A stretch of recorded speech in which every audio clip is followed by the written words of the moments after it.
Friends, I am Dr. Surajit Ghosh. Welcome to my channel, Dr. Ghosh Presents.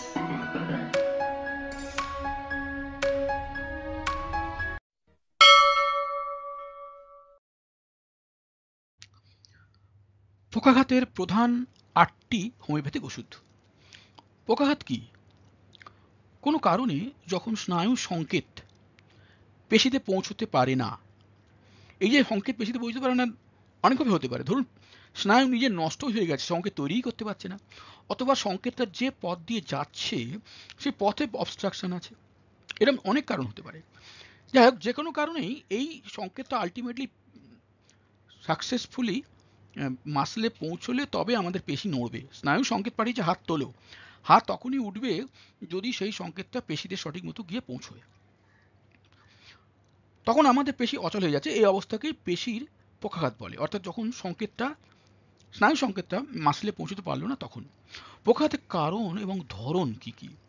কারণ: stroke, brain cancer, মেরুদণ্ডে আঘাত, স্নায়ু অসুস্থতা ইত্যাদি। লক্ষ্য করে দেখুন, একটা বড় একটা অসুখ আছে মাল্টিপল স্ক্লেরোসিস, একটা জটিল অসুখ, পরে আলোচনা করছি। মোটামুটি স্ট্রোক, ব্রেন ক্যান্সার, মেরুদণ্ডে আঘাত, স্নায়ু অসুস্থতা, মাল্টিপল স্ক্লেরোসিস, এইগুলি হলো পক্ষাঘাতের মূল কারণ। ম্যাক্সিমাম যেটা হয় সেটা কিন্তু স্ট্রোক থেকে হয়, খুব বেশি হয় স্ট্রোক থেকে। এবার ধরন, টাইপ। কারণ হচ্ছে রিজন, টাইপ ধরন। বেলস পলসি একটা টাইপ, এই ছবি দেওয়া আছে দেখুন এখানে, এই যে বেলস পলসি ছবিটা দেওয়া আছে, এটা হলো মুখের একটা সাইড, হয় ডান সাইড, হয় ডান সাইড নয় বাঁ সাইড, যে কোনো একটা সাইড প্যারালাইজড হয়ে যায়, সেটার নাম হলো বেলস পলসি। এটা স্পেশাল একটা নাম দেওয়া হয়েছে, ডাক্তারের আবিষ্কার, তার থেকে সম্ভবত সেই থেকে নামটা এসছে বেলস। লক্ষ্য করে দেখুন বলা হয়েছে কি হচ্ছে ভদ্রমহিলার, এই যে ভুরুটা, এই ভুরুটা উনি কন্ট্রোল করতে পারছেন না। আমরা যেমন প্রয়োজন মতো ভুরুকে উঁচু নিচু করতে পারি, পারছেন না উনি। ওনার এই সব জায়গার যে চোখের পাতা এসবগুলো উনি মানে নামাতে পারছেন না, কন্ট্রোল করতেও পারছেন না। এই যে গালটা আছে চিক, এই চিকটাকে উনি, আমরা যেমন ফুঁ দিয়ে গালটা ফোলাতে পারি, উনি সেটা ফোলাতে পারছেন না। এবং এই মুখের যে এই যে মুখ এর এই কর্নারটা দেখুন ঝুলে পড়েছে, এটা স্বাভাবিক যেখানে থাকার কথা সেখানে নেই। এটি হলো বেলস পলসি। এটার স্পেশাল ধরনের নার্ভাস ডিজিজ, মনে রাখতে হবে এটা কিন্তু খুব স্পেশাল ডিজিজ। এরম পেশেন্টই আপনি প্রচুর পাবেন, বেলস পলসি নিয়ে প্রচুর পেশেন্ট আপনার কাছে আসবে, মানে যদি আপনি প্র্যাকটিস করেন হোমিওপ্যাথিক পাবেন পেশেন্ট বেলস পলসি। মনে রাখুন কথাটা, মুখের একটা পাশ প্যারালাইজড হয়ে যায়।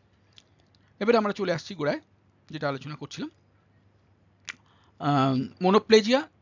মনোপ্লেজিয়া বলতে বোঝায় যখন এই যে শরীরের আমাদের মোটামুটি 4টে অঙ্গ ধরা হয়, 2টো পা আর 2টো হাত, এর যদি একটা অঙ্গ যেমন ডান হাত বা ডান পা বা বাঁ পা বাম হাত যদি প্যারালাইজড হয়ে যায়, তাকে বলা হয় মনোপ্লেজিয়া। হেমিপ্লেজিয়া মানে এইটা, আধা আধি লম্বালম্বি আর্ধেক অংশ যখন প্যারালাইজড হয়ে যায়, একটা সাইডের পা, একটা সাইডের হাত, একটা সাইডের পা, সেটার নাম হলো হেমিপ্লেজিয়া। প্যারাপ্লাজিয়া হলো যখন তলার অংশটা প্যারালাইজড হয়ে যায়, লোয়ার হাফ। প্যারাপ্লেজিয়া আর কোয়াড্রিপ্লেজিয়া এখন 2টো পা 2টো হাত অবস্থায়, এটাই হলো কোয়াড্রিপ্লেজিয়া। 4 রকমের প্যারালাইজড হতে পারে, প্যারালাইসিস হতে পারে। এবারে মাল্টিপল স্ক্লেরোসিস যে বলা হয়েছে, মাল্টিপল স্ক্লেরোসিস জিনিসটা কি সেটা আলোচনা হচ্ছে। এটা একটা খুব শক্ত জিনিস, চেষ্টা করুন একটু বোঝার।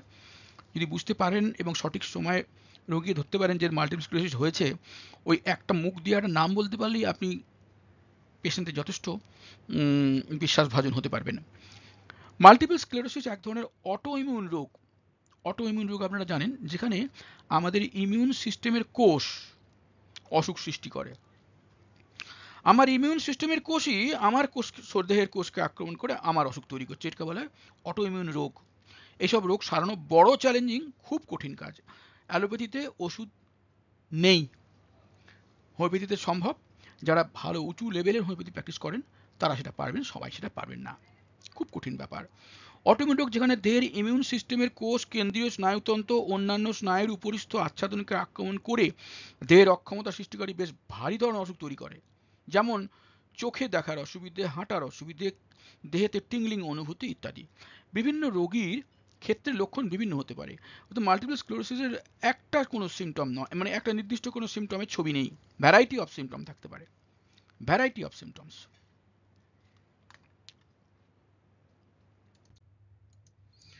বাংলাদেশ এবং ভারতে পক্ষাঘাত আক্রান্ত মানুষের সংখ্যা কত?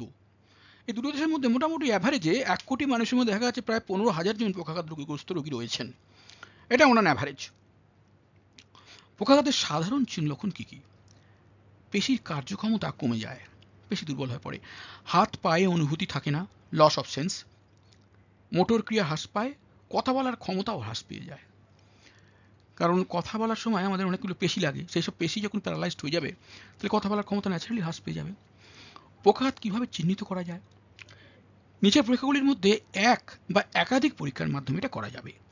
মায়োগ্রাফি, মায়োগ্রাফি কথা শুনেই বুঝতে পারছেন, যেখানে পেশির পরীক্ষা করা হবে, পেশির পরীক্ষা। তো পেশির পরীক্ষার সময় ন্যাচারালি পক্ষাঘাত ধরা পড়ে যাবে। সিটি স্ক্যান আপনারা জানেন, কম্পিউটারাইজড টোমোগ্রাফিক স্ক্যান, যাতে সমস্ত শরীর পরীক্ষা করা যায়। সুতরাং পক্ষাঘাত অল ওভার বডিতে হলে তো এটা লাগবেই কাজে। স্পাইনাল ট্যাপে পাওয়া যায় এক ধরনের পরীক্ষা, স্পাইনাল ট্যাপ, স্পাইনাল কর্ডে ট্যাপিং করে। এমআরআই, ম্যাগনেটিক রেজোন্যান্স ইমেজিং, এই ডান ধারে ছবি দিয়ে দিয়েছে দেখুন, এই হলো ম্যাগনেটিক রেজোন্যান্স ইমেজিংয়ের যন্ত্রটা। বিশাল যন্ত্র, এই যন্ত্রের মধ্যে মানুষটাকে মাস্টার ভেতরে ঢুকিয়ে দেওয়া হয়। তারপরে প্রচণ্ড পাওয়ারফুল ভেতরে ম্যাগনেট আছে, ইলেকট্রিক সব মিশে ফিশে বিভিন্ন ধরনের রশ্মি, মানে রশ্মি বলতে মানে রশ্মি বটেই তো, বিভিন্ন ধরনের রশ্মি, কিন্তু সেগুলো ইনভিজিবল রশ্মি। সেসব রশ্মি দিয়ে শরীরের অদ্ভুত সব মানে ছবি তোলা যায়, যে ছবি দিয়ে অন্য কোনো জায়গায় যে বুঝতে পারে না কোনো জায়গায় কোনো গন্ডগোল আছে কিনা, এই এমআরআইয়ে সেই ছবিতে সেটা এসে যাবে। এবং যারা এই নিয়ে পড়াশোনা করেছেন তারা জানেন এই ছবির অর্থ কী, এই ছবির অর্থ কী। এবং অনেক দুরারোগ্য রোগের, এটা মনে রাখুন, এটা কিন্তু ট্রিটমেন্ট হচ্ছে না, এখানে কিন্তু জাস্ট ডায়াগনোসিস হচ্ছে যে কোথায় অসুখটা আছে, কী ধরনের অসুখ। সেই ডায়াগনোসিসের জন্যই পরীক্ষা, এমআরআই বিশাল একটা যন্ত্র দিয়ে। আমার পার্সোনালি একবার হয়েছিল, আমার মনে আছে ভেতরে ঢুকিয়ে দিয়েছিল, আমার খুব ভয়ও লাগছিল, বাবা কী বাবা এ কোথায় আমাকে ঢুকিয়ে দিল, এটা একটা বিরাট, এর মধ্যে আসলে গাড়ি মতো করে ঢুকিয়ে দিল ভেতরে। তারপর জানতেও পারলাম না, 1 মিনিট বাদে আমার বার করে নিল, তারপর আমার ছবি টবি ধরিয়ে দিল, এই হয়েছে এই হয়েছে। ইলেকট্রোমায়োগ্রাফি বলে একটা পরীক্ষা আছে, সেটা দিয়েও করা যায়। বুঝতে পারছেন নাম শুনে, মায়োগ্রাফি মানে মাসলের টেস্ট, এবং এক্সরে দিয়েও কিছু কিছু ক্ষেত্রে পক্ষাঘাত নির্ণয় করা সম্ভব।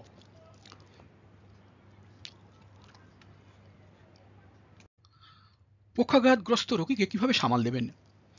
হোমিওপ্যাথিক ওষুধ, ফিজিওথেরাপি, দৈহিক ব্যায়াম। এর মধ্যে আমরা মূলত আলোচনা করব হোমিওপ্যাথিক ওষুধ নিয়ে, যেহেতু এটা সেই বিষয়টাই এই চ্যাপ্টারটার বিষয়, তাই ফিজিওথেরাপি আলোচনার বিষয় আমি এখানে যাচ্ছি না, দৈহিক ব্যায়ামটাও তাই যাচ্ছি না। পক্ষাঘাতে কিভাবে প্রতিরোধ করা যায়?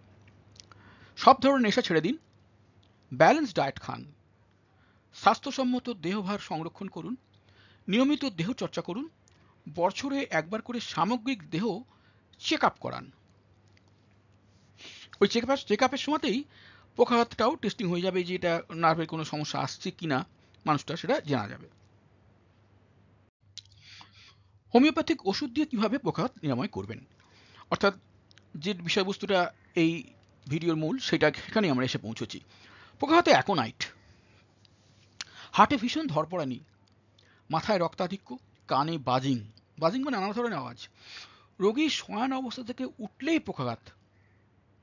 পক্ষাঘাত হওয়ার কারণটা এটাই, অ্যাকচুয়ালি যে শুয়েছিল উঠে পড়েছে, তার পক্ষাঘাত হয়ে গেছে। দেহ শীতার্ত, মুখ মৃত মানুষের মতো বিবর্ণ। পক্ষাঘাতের স্ট্যানাম, আবেগ বা হস্তমৈথুনের কারণে পক্ষাঘাত। দেহের বাম দিক আক্রান্ত, অঙ্গ ভারী মনে হয়, কৃমি, আক্ষেপ, স্বমেহন, আবেগ ইত্যাদি কারণে পক্ষাঘাত। এসব বিভিন্ন কারণে পক্ষাঘাত ঘটে স্ট্যানামের ক্ষেত্রে। বিশেষ করে নিচের দিকে যাওয়ার সময় কষ্ট বেশি লাগে,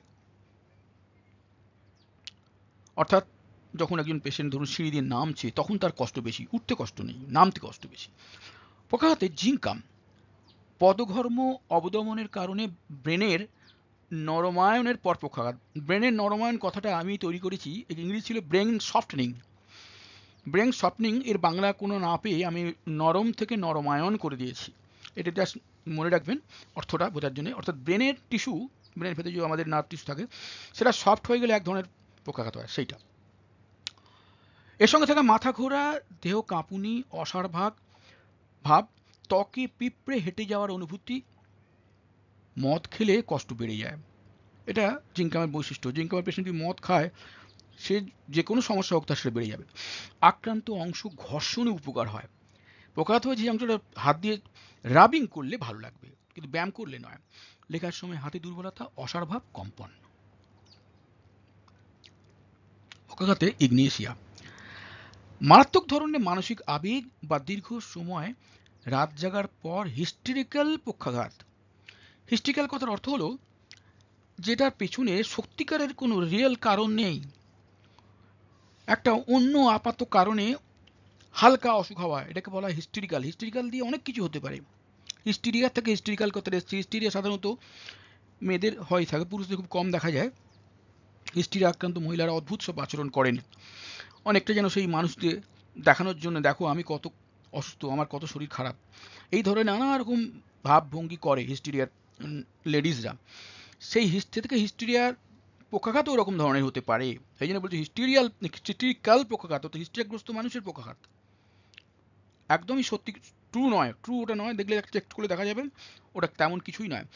সাথে থাকে ভীষণ দুর্বলতা, দেহ কাঁপুনি।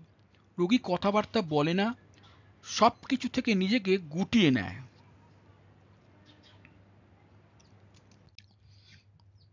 পক্ষাঘাত ল্যাকিসিস মস্তিষ্ক অবসন্নতা বা সন্ন্যাস রোগের পর পক্ষাঘাত। অসিপটের কাছে মাথা খুব ভারী লাগে, মাথা ঘোরে, মাথায় মুখে তাপচ্ছ্বাস, ঘুমের পর কষ্ট বৃদ্ধি, রোগী স্বল্প দূর থেকে মুখের ওপর পাকার হাওয়া যায়, জীব সাপের মতো কাঁপে, জীব বার করলে দেখবে থরথর করে কাঁপছে, সাপের জীব যেমন কাঁপে তেমন। সারা দেহের বিভিন্ন স্থানে টাইট সংকুচিত অনুভব, যেমন গলা, হাড়, ফুসফুস সব যেন হাত দিয়ে চেপে ধরেছে বা কনজেস্টেড হয়ে আছে, এরকম একটা ফিলিং। পক্ষাঘাতে নার্ভস বুম। মাল্টিপল স্ক্লেরোসিস, সন্ন্যাস রোগ,